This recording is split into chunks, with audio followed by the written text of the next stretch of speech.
All right, we'll go ahead and call the meeting to order at 3:06.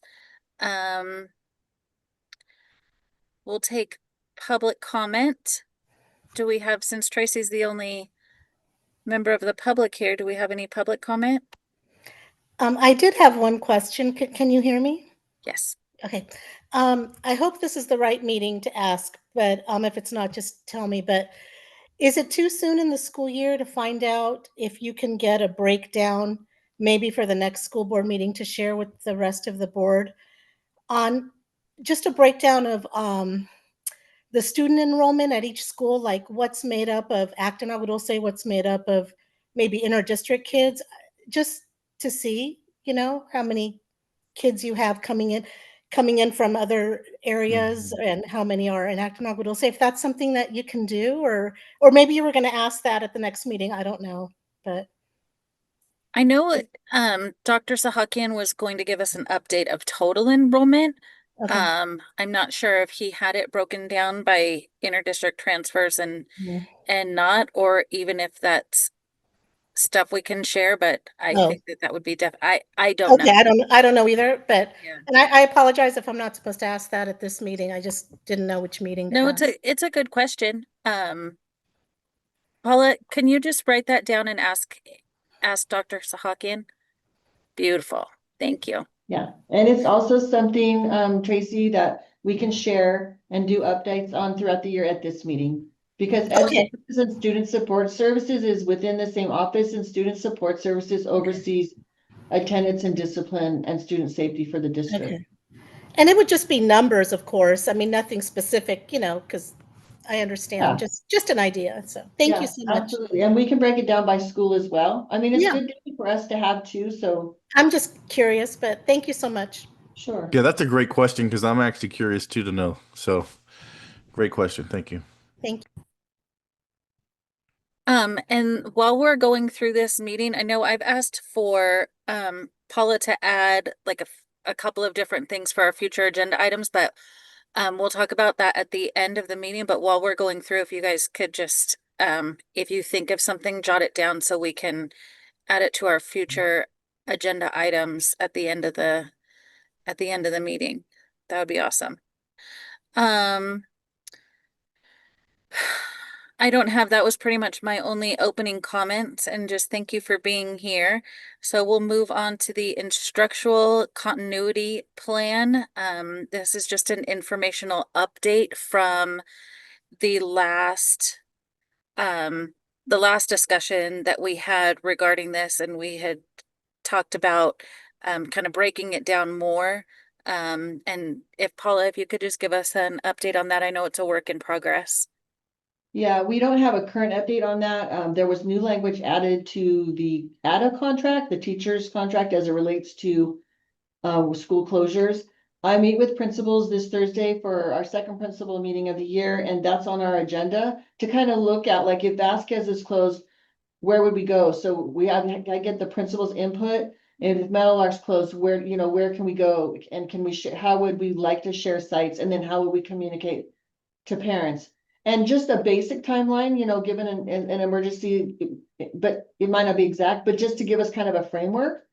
So I should have more information on that at our next meeting. Following meeting with principals, I will review with cabinet what our first opening thoughts are regarding that, and I'll meet with ADA, the teachers bargaining unit too, because they would have input on that as well.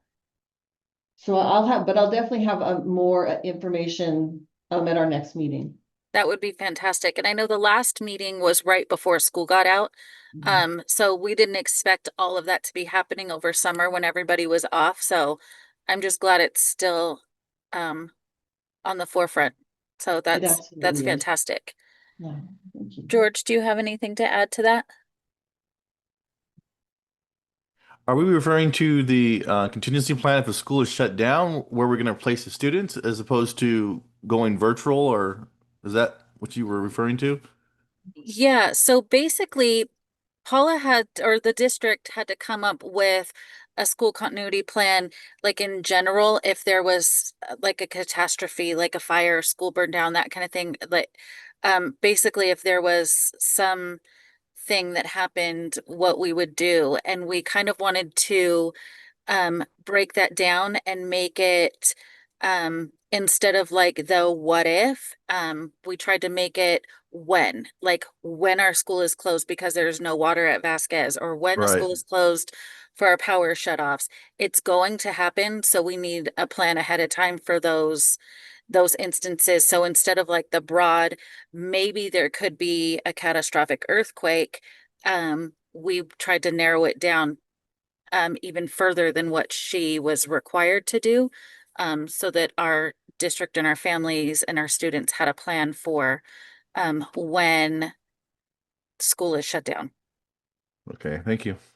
And I think that it probably will be somewhat of a blended program. I think a lot of students in a situation, an emergency, whether it's, an earthquake, power outage, water, might go on virtual that day, like because a lot of the assignments are online, but some students don't have access to do that. So we want to make sure that we have Mhm. a physical space that students can come to school. So even, a question I already had was, well, how would we house Vasquez, for example, or any of the schools at another school? I don't think we probably would have 100% attendance. So I think we would be housing a smaller number of students, but providing a continuation of their instruction. So they're not having a break instruction. If there are students who just don't have the access to internet, and that, especially here, there's just places where there's no access. Right. That's Yeah, kind and thinking about it logically, when Vasquez was shut down, for however many days it was at the beginning of spring semester, and then we stayed open for the one day when there was no power there, kids knowing that there was no power, still, there was about 20 kids that stayed on campus. They wanted to be on campus where they could, I mean, who knows the reasons for that? It could be because they wanted to get out of the house, they were, or they enjoy campus, or it, any number of reasons. And I feel like we need to offer that. If kids want to be there, we need to offer them a space to be there, whether it's High Desert, Meadowlark, vice versa. If High Desert needs to go to Right. Vasquez, even if we're housing them in the gym, even if we're housing 20 kids in, a different classroom. I think that's important to make sure that they're getting instructional time. If they want to be on campus and need to be on campus, they're not losing out on their instructional time like they did this last semester. Yeah. Are we still going to be able to provide laptops or some type of, let's say the power is out in all three schools? Acton, the community, the whole community can go out.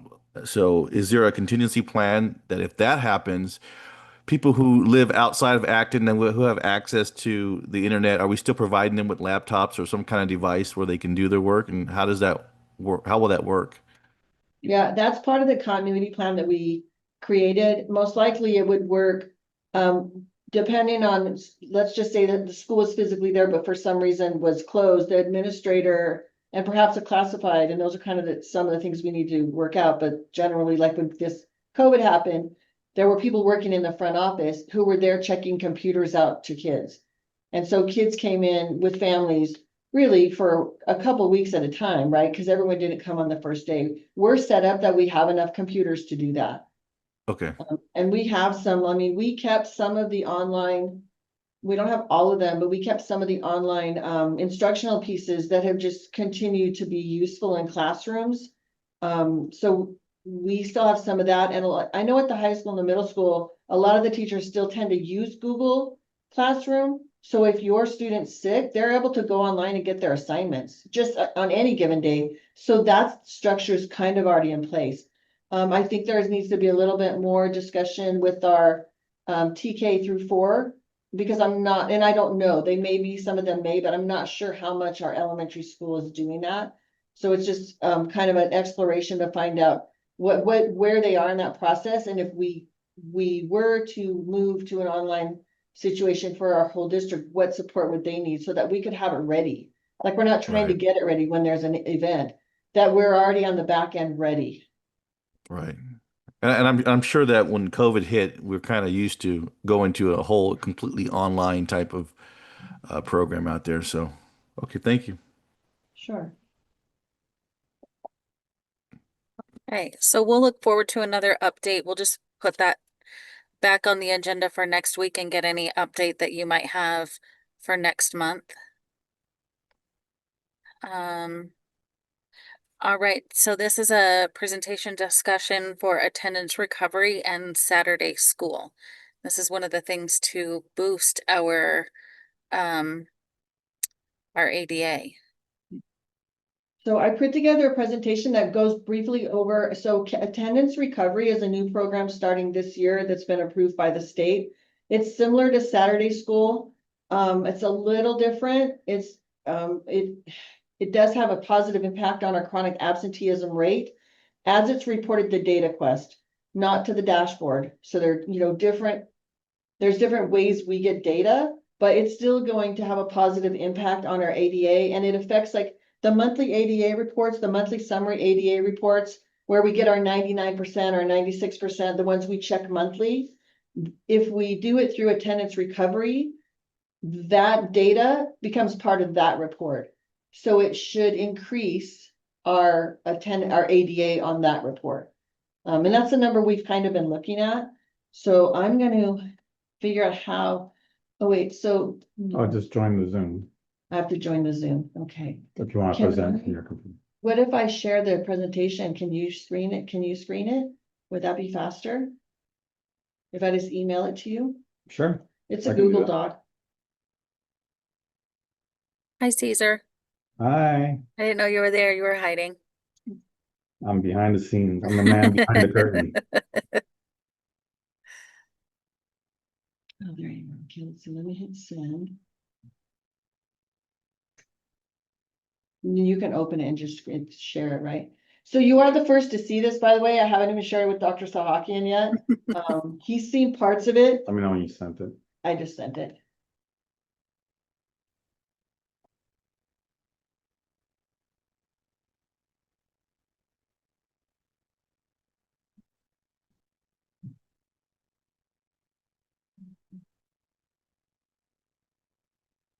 So they can see that now. No, they can't see this. yet. Okay.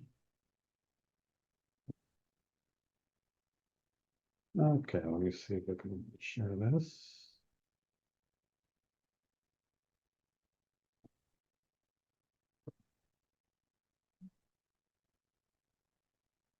There you are. Okay, so I'm trying not to bore you, but I want to share the different parts with you and hopefully address some of the questions ahead of time that you might have, but then at the end, any questions you have, we can have an open discussion. So attendance recovery, the purpose of attendance is to help local education agencies recoup instructional opportunities missed due to high absenteeism rates. It also enables the LEA to recover some funding, and it also helps increase their student access to instruction. So one of the differences with attendance recovery, although I know in Saturday school, we also did the same, is we provided instruction that was standard based to help students make up for whatever they might have missed. It's voluntary for LEAs to offer. It's voluntary for students to participate. Unless you have a student that has a truancy, you can tell them they have to, but again, kids and families will come. You can't really force them.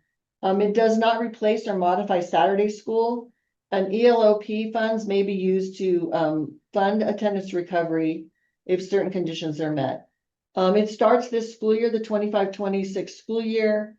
It's classroom based and we can offer it to TK and K through 12 students.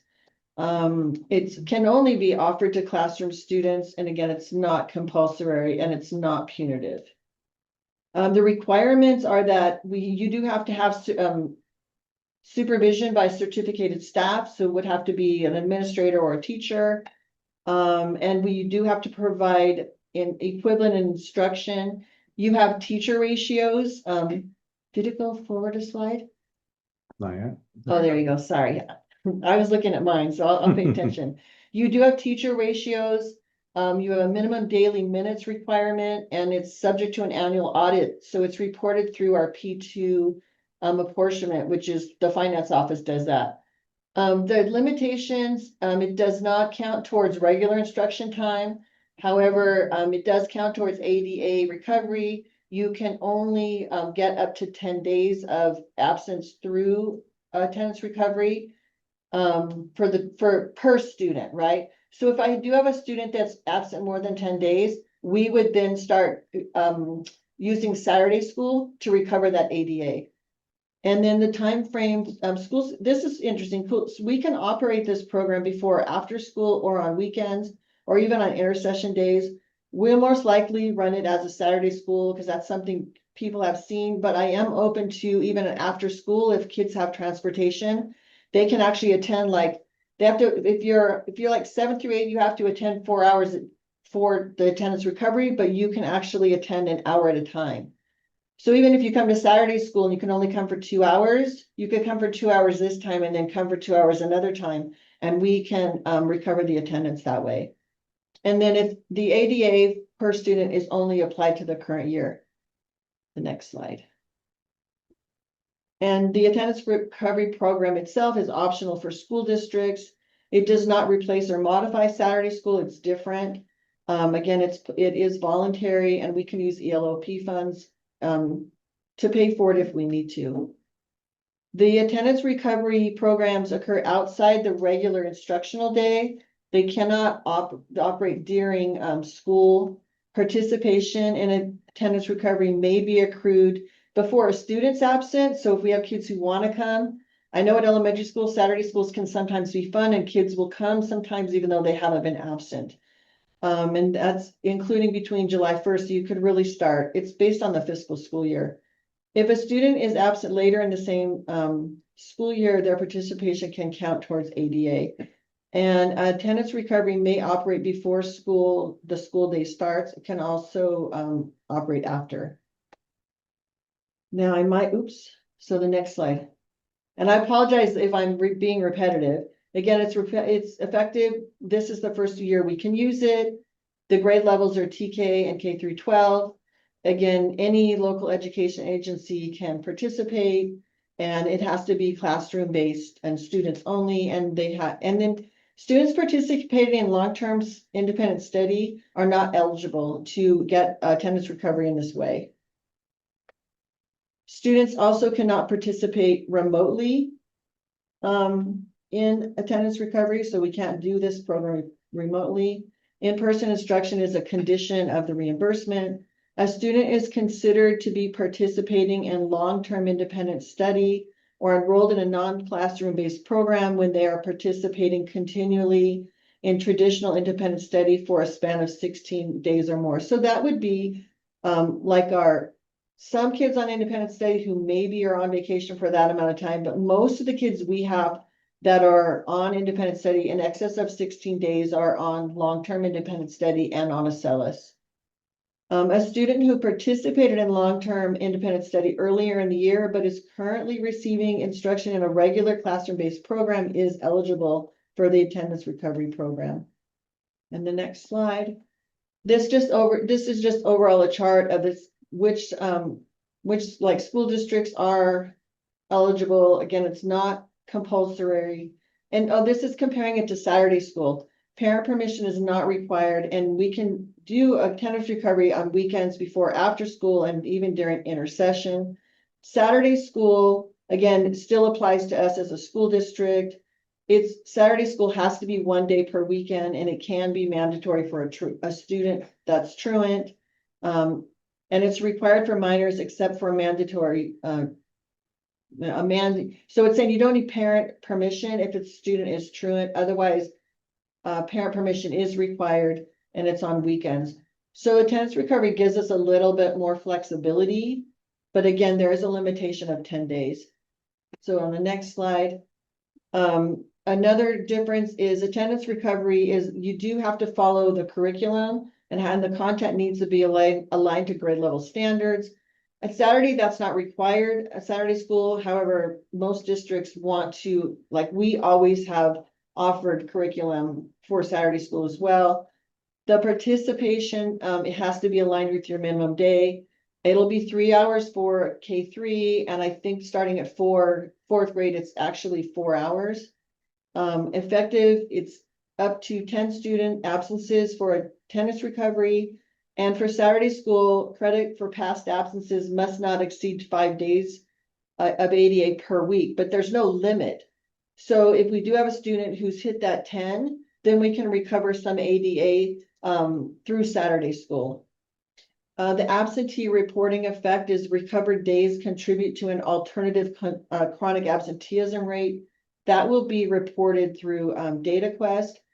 And Saturday school actually doesn't affect our overall absenteeism rate. So even though we might be getting some funds for ADA, it wouldn't change our percentages. So when we're looking at those numbers in the charts, you're not going to see the impact of Saturday school on your ADA. And this chart is telling you a little bit more about the conditions of apportionment. Again, you have to have a supervision by a certificated staff. The instruction has to be curriculum based. The content has to be aligned to the grade standards. The student teacher ratio is 10 kids to one parent, one adult for TKK. And then starting in first grade through 12th grade, it's 20 to 1.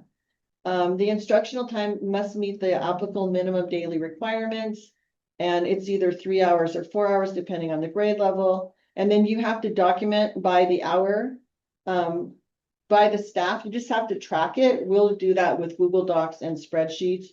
I've done that, the record keeping part before. It's pretty simple. I mean, we would need to keep it in the Saturday attendance recovery program for auditing purposes. To receive the ADA credit, students they have to miss a day of school. The participation has to again be reported by certificated staff. The time has to be logged by hour, and the LEA tracks the time. The minimum day is based on the school setting, the grade level, or it could be defined by a student's IEP. And ADA credit, once minimum day is met, the LEA can claim 1 ADA. ADA earned this way must be tracked separately, and the original absence code is not changed. So in Aries, if your student's absent, their absence would stay the same. However, there'll be another field in Aries added. That is the way the district tracks it. That field will feed into the monthly summary report that Kai uses in the business office to do our P1, P2, and our annual apportionment reports. And that's where our ADA gets recorded and has that impacts how we get paid for ADA. That report does. The attendance recovery has to be again aligned for minimum days. So for TKK, it's 180 minutes, which is 3 hours. You have 230 minutes, which is almost your 4 hours. So for 1 through 12th grade, we would probably just do the 4 hours since there's only 10 minutes difference. By school setting, again, it's 180 minutes and 280 minutes for high school. On an individual basis, again, for a student's IEP, sometimes a student's IEP has limitations on the length of day that they have. So there could be some wiggle room as far as moderating that for that student. We don't, to my knowledge, have any students who are not on a regular full day. And on the next slide, it just is an overview. If a student is absent on Monday, they can participate 4 hours on Saturday. If this minimum day is 4 hours, we get 1 ADA recovered per claim. And this is just another example, another way you could do it when you're using attendance recovery. Again, if the student was absent on Monday, they could get an hour each day after school, like Tuesday, Wednesday, Thursday, Friday. Then that is the 4 hours, which equals the 1 day of credit recovery. And the next slide just tells you what has to do with auditing and compliance. There's a student cap on recovered ADA, that's the 10 days. And ADA applied to a day of absence, and separate tracking and reporting is required. Minimum day requirements are including minimum days for students with IEPs, documentation of student participation and maintenance of attendance records, supervised certificated employees, equivalent instruction. So all the things I kind of shared earlier, exclusive to non-classroom based students, exclusion of long-term independent study. We will keep record keeping to provide evidence of following the program requirements in the event of an audit, which we get annual audits around ADA. So I'm assuming that if you're claiming attendance recovery, they're going to want to see those documents. This slide explains how the attendance and absence reporting gets reported to CalPADS. It's a component of the end of year 3 submission to CalPADS, which probably Caesar knows a ton more about than I do. And LEAs will now be required to also report an end of year 3 submission for the total number of attendance recovery days, up to 10 for each participating student. And this data will be used to calculate an alternative chronic absenteeism rate that'll be posted on DataQuest. An alternative chronic absenteeism rate will be published in late 2026 for the collection of the end of year data for the 25-26 school year. At present, the 2026 dashboard chronic absenteeism indicator will not be affected by this data. And that's the California dashboard. That's where you see a lot of your CAFS data. But we pull some data from CASP and we pull some data from DataQuest. So it just kind of depends. So probably one thing that would change is we would update our LCAP and probably change the metric, because as soon as we start doing this, I could use the DataQuest metric to show attendance improvement. Since how chronic absenteeism since how lowering chronic absenteeism is one of our goals. And that completes that. Thank you for listening. I always feel like sometimes I'm just sharing too much, but if you have questions, please ask. And this is new for us. I don't know. We haven't done Saturday school since I've been here. So we're working on putting that in place. It may have happened before COVID. I'm not sure, but I think we at one point did have it. You answered most of my questions during the presentation. This would only be for kids that have a full day absence, right? Not period absences. Yeah, however, because your absences can be accrued, if you have period absences, you could come in the event you're absent from a whole day. But if a student is here part of the day, as it relates to ADA, we get credit for a whole day. Right. It doesn't matter if you're in elementary school or 12th grade. It's reported as a full day attendance. Right. George, do you have questions?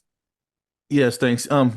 Great presentation. The funding for the staff on Saturdays, where does that come from? Is that, you said it's a specific fund, or? Yeah, I would need to ask Kai. He's the business person. I'm not sure exactly where he would take it from. We can take it from ELOP, which is the Extended Learning Opportunities Program, which is our before and after school program, which funds sunny days. But I know that our funding exceeds, I don't believe we have extra ELOP funds, but that would be when I talked to him earlier just about the P1, P2 apportionment, the reports, because we can report this on either one of those, but most districts use P2. The P2 report is due in April. So that makes sense, so that we can get the feedback by the end of the school year, like 25-26. So it gets reported. Like if we report it at the end of your report in CalPADS, which is around June, July, then that data we'll have as a district to use for the next year. So we'll use the P2 apportionment, and I'll have to ask him, like where will we take the funds from? And the other thing that will be interesting is like, how much is it costing us? Like, okay, if you're using this fund, how much are we spending and how much are we gaining? Right. That was my next question. Yeah. Also, the staffing, is it going to be the certificated instructors or teachers, are they going to be required to do it the whole year, or how is that going to work? Are they going to rotate? So we're going to I already talked to HR about that too, just because of contract issues and because it's a voluntary program, we'll send out an email. I was going to ask the principals to do it from their sites to see which teachers might be interested. Like I already had a couple teachers who know we're looking at doing this, saying, oh, hey, I would do Saturday school. So say we have 3 teachers who volunteer and we have Saturday school in October, that teacher number 1 would do October, teacher number 2 could do November, and we would rotate them. And the nice thing is when you have 3 or 4 teachers who want to do it, somebody says yes to October and then they can't do it, you have a backup. Right, and that's what I'm afraid of. Get a nice, good program, and all of a sudden nobody wants to do it, and then we have to tell the parents, "Hey, sorry, it's gonna end." So, thank you. Well, it would actually fall on our administrators if that happens. Okay. So, because we have to have an administrator to cover, to cover the site, we probably, because again, small sites, we could probably have one administrator cover both sites. And maybe not, that's a kind of a work in progress. But then say the teacher doesn't show up, as the administrator, I can oversee the Saturday school. Is this something that subs can also step in, or are they kind of They outside the have to loop? be certificated staff, but I will ask that question. Substitute teachers are certificated. I don't know if they count as certificated staff. I don't know why they Okay. wouldn't, but I would want to get clarification from HR on that. That's a really good question. I will find out. Thank you. And the hours for that will be 5 hours because teachers need to get out here a little early to open the gates. They would need to stay. Sometimes parents run a little late. So it would be a 5 hours, that they would be paid their hourly rate. Are we talking about transportation as well? No, parents bring, No. there won't be transportation. Okay. Thank you. You're welcome. Thank you for the When, question. when are we trying to start this? We're thinking October. And Okay, I was thinking every other month, but I think we're gonna start with monthly. Like if we don't have enough kids for a month, we can always cancel it, a week or so well in advance to let parents know. Just because we're so small, I know when I was at a small school, again, there were 1,200 kids at the school, but it was a 6th through 12th grade school, and our high school had almost the same amount as Vasquez. And we would get 12, 15 kids max, which is fine. You can't have more than 20 anyway. But at Pasadena High School, when I was there, we had 1,800 kids total, 9 through 12, and we would have like 100 kids. We'd have 4 or 5 teachers assigned and an administrator. So I think, especially in the beginning, because it's new, it's like anything new you do, we might not get a ton of people right away. But we'll advertise it and we'll send it like we did it as invitations. Your child has an opportunity to make up their attendance. We would really like it. And some parents are going to go, yeah, you're doing this for the money. Yes, it does help the district, which really helps your child because it helps us put more resources in the classroom. I mean, this money that we get from ADA, it goes to the kids. And so, right. we'll try to really let parents know. And also, we're going to be providing instruction as well. So that also is going to help your student not fall behind because absences are a number one reason kids do fall behind in the curriculum. I agree with all of that. When these are planned, is it just each school kind of on their own, or is it the district planning? Like, I would be worried about like High Desert doing October 15th and Vasquez doing We're October gonna do them on the 22nd. same day. So last year we tried to get Saturday school started, but nobody kind of did it. So I just decided as a district, let's just start it. Let's oversee it, let's monitor, let's support it. And then next year we can see if when I was a principal, they would just tell us, pick your Saturday school dates. We just knew we were doing it. We did it once a month. We picked our dates. We got our teachers. We did the paperwork. Our attendance person turned it into the district office. Like I was never involved in the paperwork part of it, but I always oversaw it, because that's part of what I was in charge of then. So just to kind of get it going, to provide that support, we're gonna start it here. I'm gonna choose the dates, but I'm gonna let principals know on this Thursday, hey, these are the dates I chose. There may be some like, hey, let's change to this date. Oh, hey, we have this activity on this date, there's the fall festival. That's not a good date. So I will collaborate with them and we'll be in agreement on the dates, but we're gonna do both schools at the same time. I think also if you have kids, you might have a 4th grader and you might have a 9th grader, and maybe you want them to attend attendance recovery because you're gonna be gone on short-term Independence Day because you're going on vacation. So you want your kids to recover that attendance, they can attend ahead. Yeah, so yeah, that's how we're gonna start it. Next year, we'll look at this year, kind of how it goes. And I would, talk with principals about their feedback. But I don't, my thought is to do it all together. But again, once we do it, some things might come up that principals are like, oh, we need this. And I would then try to accommodate the sites. But we're gonna break it K6, TK6, and 912, sorry, 712. So we do it at two different schools. I'm thinking Meadowlark just because K6, there's a lot of, activities, although, I'll have for Miss Van Horn too, because she does have a lot of activities on her campus. I would want to make sure though the playground and some of those things also accommodate the littles, where K6 I know could accommodate, Meadowlark could accommodate that age group.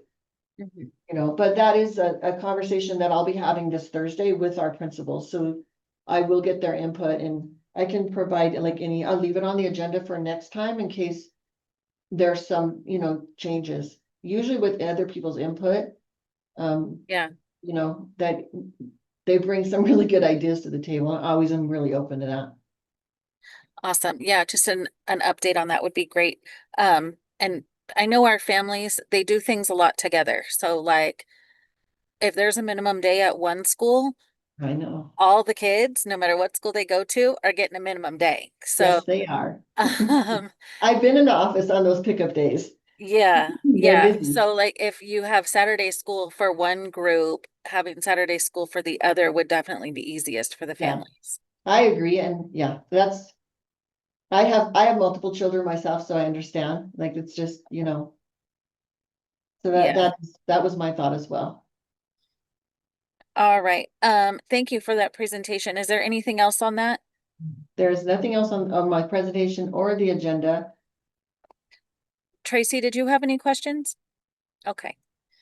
All right. So we'll go to future agenda items. I did already text Paula yesterday that I would like um the virtual academy program added to our agenda just so we can have a presentation, informational discussion kind of thing for our virtual academy, just who's in it, like the breakdown of how many per grade level, how many are just taking it, for one or two classes, and how many are full-time, um, that kind of thing. That would be awesome.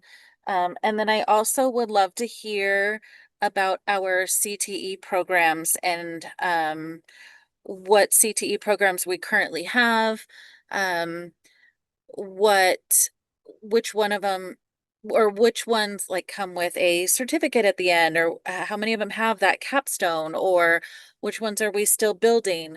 What are we looking for in the future? Like I know we're looking at our ROTC program that we haven't um been able to get yet because of, outside reasons, but just updates on all of our CTE programs would be awesome. And then how that trickles down to High Desert um and Meadowlark as well, because we have the Paxton Patterson Lab and the Makerspace at Meadowlark. Just kind of a overview of all that would be awesome.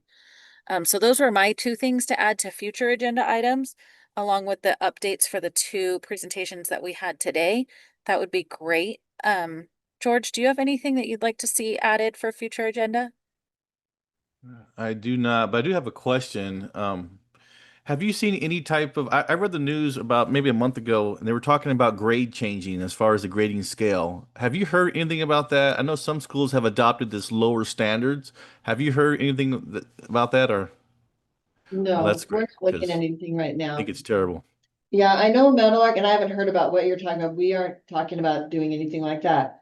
And Meadowlark is working on creating standards-based report cards, and they did submit some kind of preliminary to us. The next steps for us is to send a survey out to the staff at Meadowlark just to get their input. And then I think the next meeting is, we'll talk about it again in cabinet, but I think one of the next step was to share it with board overall. Only because if we're doing some changing and even what a grade report looks like, I know board members sometimes get questions on that. Gotcha. Thank you. But 'Cause I as know far some as, schools already adopted that new scaling system where no, an I A is haven't heard like of, 84% to like I think 84 to 100% is an A now, and they've actually mm, changed it. So I'm not. I was just curious to know if you knew something about that. mm-mm, we're Thank not you. doing that. I haven't heard about that Good. either. Great. Yeah, that's So, horrible. Thank you. Um, Tracy, do you have any suggestions on what we can add to our agenda for future? Not at the moment. If I think of something, I'll email all of you. that'd be great. But yeah, not at the moment. Thank you, though. Awesome. All right, so it looks like our next meeting is going to be September 16th here on Zoom at 3 p.m. and that's it. So we'll go ahead and adjourn the meeting at 3:46.